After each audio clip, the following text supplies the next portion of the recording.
તો આ તરફ હવે સમાચારમાં વાત કરીએ ચોટીલાની.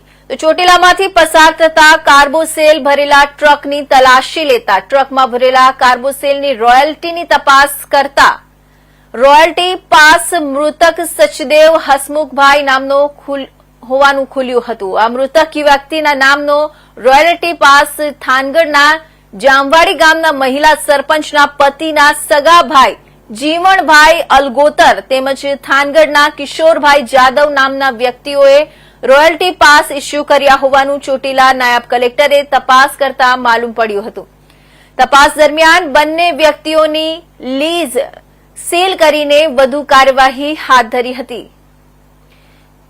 તો ચોટીલામાંથી પસાર થતા કાર્બોસેલ ભરેલા ટ્રકની તલાશી લેવામાં આવી હતી, જેમાં ટ્રકમાં ભરેલા કાર્બોસેલની રોયલ્ટીની તપાસ કરવામાં આવી હતી, જેમાં રોયલ્ટી પાસ મૃતક સચદેવ હસમુખભાઈ નામનો હોવાનું ખુલ્યું હતું. આ મૃતક વ્યક્તિના નામનો રોયલ્ટી પાસ થાનગઢના જામવાડી ગામના મહિલા સરપંચના પતિના સગાભાઈ જીવણભાઈ અલગોતર તેમજ થાનગઢના કિશોરભાઈ જાદવ નામના વ્યક્તિઓએ રોયલ્ટી પાસ ઇસ્યુ કર્યા હોવાનું ચોટીલા નાયબ કલેક્ટરે તપાસ કરતા માલુમ પડ્યું હતું. તપાસ દરમિયાન બંને વ્યક્તિઓની લીઝ સીલ કરીને વધુ કાર્યવાહી હાથ ધરી હતી.